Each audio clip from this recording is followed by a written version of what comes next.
HMPV virus human meta pneumo virus. ఇది China నుండి ఇండియాలోకి కూడా వచ్చేసింది.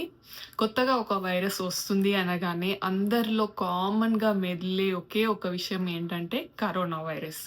మనం ఇప్పుడు ఏంటంటే ఈ వైరస్‌ని కరోనా వైరస్‌తో పోల్చి చూసుకుంటూ ఉంటాము. అందరి మైండ్స్‌లోనూ కామన్‌గా కొన్ని క్వెషన్స్ అయితే రైజ్ అవుతూ ఉంటాయి. మళ్ళీ ఇది ఒక పాండమిక్‌గా మారబోతుందా? మళ్ళీ లాక్‌డౌన్ వచ్చేస్తుందా?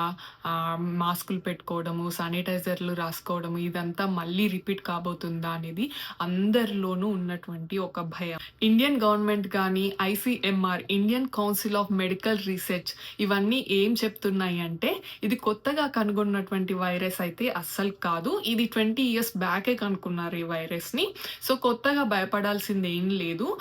20 ఇయర్స్ బ్యాక్ నుండి ఇప్పటి వరకి కూడా అప్పుడప్పుడు ఈ ఈ హెచ్ఎంపీవీ వైరస్‌కి సంబంధించిన కేసెస్ అక్కడక్కడ మనకి రిపోర్ట్ అవుతూ వస్తున్నాయి. సో, ఇది కొత్తగా వచ్చింది కాదు కాబట్టి ఇది కరోనా వైరస్ లాగా మారుతుందేమో, పాండమిక్ వస్తుందేమో అని అటువంటి భయాలేమీ పెట్టుకోవాల్సిన అవసరం లేదు. It is just like normal flu ఎలా ఉంటుందో అలానే ఉంటుంది. దీని లక్షణాలొచ్చేసి దగ్గు, జలుబు అండ్ ఫీవర్ ఇలా ఉంటాయన్నమాట. కొంతమందిలో శ్వాస తీసుకోవడంలో ఇబ్బందులు, ఇలాంటి ప్రాబ్లమ్స్ అన్నీ వస్తాయి. ఇవి 5-7 డేస్‌లో తగ్గిపోతాయి. ఒకవేళ 5-7 డేస్‌లో తగ్గకుండా ఇంకా ఎక్కువ రోజులు గనుక ఉన్నట్లయితే అప్పుడు డాక్టర్‌ని కన్సల్ట్ చేసి తగినటువంటి మెడిసిన్స్ తీసుకోవడం అనేది మనం జేయాల్సిన పని. సో, ఈ హెచ్ఎంపీవీ వైరస్ ప్రాణాంతకమైనదైతే ఏం కాదు. It is just like normal virus అంతే. అంటే ఇదివరకు మనం చూసినట్టే ఆర్ఎస్‌వి వైరస్ అవ్వచ్చు, ఇన్‌ఫ్లుయెన్జా వైరస్ అవ్వచ్చు, అలాంటి వైరస్ లాగానే ఇది కూడా ఒక వైరస్ అంతే. సో, దీనివల్ల ఏదో జరుగుతుంది, మళ్ళీ లాక్‌డౌన్ వచ్చేస్తుంది, పాండమిక్ వస్తుంది, ఇలాంటి భయాలేమీ అవసరం లేదు. కొంచెం జాగ్రత్తగా ఉంటే సరిపోతుంది. ఈ వైరస్ 65 ఇయర్స్ ఏజ్ దాటిన పెద్దవాళ్ళని, అలాగే 5 ఇయర్స్ లోపు ఉండే చిన్న పిల్లల్ని ఎక్కువగా ఎఫెక్ట్ చేస్తుంది. స్పెషల్లీ 1 ఇయర్ లోపు ఉన్న పిల్లలని ఇది ఎక్కువ ఎఫెక్ట్ చేస్తుంది. ఇప్పటి వరకు ఇండియాలో 3 కేసెస్ అనేవి రిపోర్ట్ అయ్యాయి. 2 వచ్చేసి బెంగుళూరులో అండ్ ఇంకొకటి వచ్చేసి గుజరాత్‌లో. ఇంకో 2 కేసెస్ తమిళనాడులో కూడా వచ్చాయని అంటున్నారు. బట్ దాని గురించి ప్రాపర్ ఇన్ఫర్మేషన్ లేదు. సో, ఇలా ఈ ఈ అన్ని కేసెస్‌లో కూడా ఎక్కువగా చిన్న పిల్లలే ఎఫెక్ట్ అయ్యారనమాట. ఈ రిపోర్ట్ అయిన కేసెస్‌లన్నిట్లో చిన్న పిల్లలే ఉన్నారు.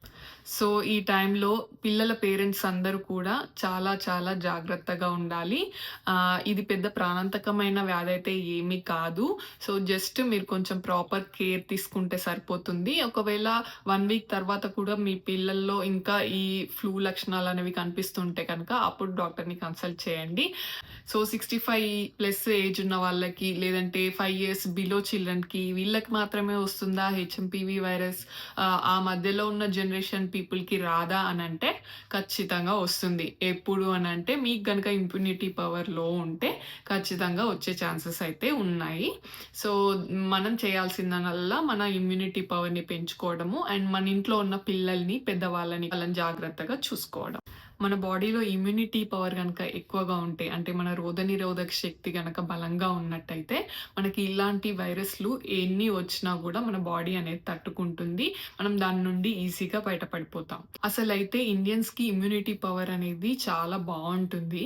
కానీ ఈ మధ్య ఏంటంటే, మనం వెస్టర్నైజ్ అయిపోవడం వల్ల, మన ఫుడ్ అండ్ హెల్త్ హ్యాబిట్స్ అన్నీ కూడా చేంజ్ అయిపోవడం వల్ల, మన ఇమ్యూనిటీ పవర్ అనేది కూడా తగ్గుతూ వస్తుందనమాట. మన ఇండియాలో పంచభూతాలు గాలి, నీరు, అగ్ని ఇలా పంచభూతాలన్నిటిని కూడా మనము దేవుళ్ళలాగా పూజిస్తూ ఉంటాము. నిజంగా ప్రకృతి అనేది దేవుడేనండి. మనకి ఈ సీజన్‌లో ఎక్కువగా ఇలాంటి వైరస్‌లనేవి ఎఫెక్ట్ చేస్తూ ఉంటాయి. సో, వీటి బారి నుండి మనల్ని మనం రక్షించుకోవాలంటే మనం సి విటమిన్ ఎక్కువగా ఉండే ఫుడ్ తీసుకోవాలి. అందుకే ఈ సీజన్‌లో ఎక్కువగా మనకి జామ పళ్ళు అలాంటివి వస్తూ ఉంటాయన్నమాట. జామ పళ్ళలో సి విటమిన్ అనేది చాలా ఎక్కువగా ఉంటుంది. సో, సీజనల్‌గా వచ్చే ఫ్రూట్స్ తినడం అనేది మన హెల్త్‌కి చాలా చాలా మంచిదండి. అండ్ సీజనల్‌గా మనం కొన్ని హ్యాబిట్స్ కూడా చేంజ్ చేసుకుంటుంటాం. అంటే ఫుడ్స్ లైక్ ఎలా అంటే మనము ఈ సీజన్‌లో సంక్రాంతికి సకినాలు చేసుకోవడము, అరిసెలు చేసుకోవడము, వీటన్నిటిలో కూడా ఎక్కువగా మనము నువ్వులు వాడుతూ ఉంటాము. దాని ద్వారా మన ఒంట్లో వేడి అనేది జనరేట్ అవుతూ ఉంటుంది. సో, ఇలా సీజనల్‌గా మనకి హెల్ప్ అయ్యే ఆహార పదార్థాలనే మన పెద్దవాళ్ళు చేస్తూ వచ్చారు. దాన్ని కంపల్సరీ అందరూ ఫాలో అవ్వడం కోసం దాన్నొక ట్రెడిషన్ లాగా పెట్టారనమాట. మన జనరేషన్‌లో ఇలాంటి పిండి వంటలు తినడం అనేది చాలా చాలా తగ్గిచ్చేసాం. చాలా తక్కువ మంది మాత్రమే తింటున్నారు. అందరూ కొత్తగా ఏమేం వెరైటీస్ వచ్చాయి, కొత్తగా ఏం ఫుడ్స్ వచ్చాయి అవి ట్రై చేద్దాం, అవి తినాలన్న ఇంట్రెస్ట్ ఉంది గానీ, ఈ పాతకాలం నుండి వచ్చే ఈ పిండి వంటలు ఇలాంటివి తినడానికి చాలా తక్కువ ఇంట్రెస్ట్ చూపిస్తున్నారు. బట్ ఇవన్నీ కూడా మన కల్చర్‌లో ఇంక్లూడ్ చేసింది మన హెల్త్‌ని కాపాడుకోవడం కోసమే. అది గుర్తించి మనం మన పూర్వీకుల యొక్క హెల్త్ హ్యాబిట్స్‌ని, ఫుడ్ హ్యాబిట్స్‌ని మన లైఫ్ స్టైల్‌లో ఇంక్లూడ్ చేసుకోవాలి.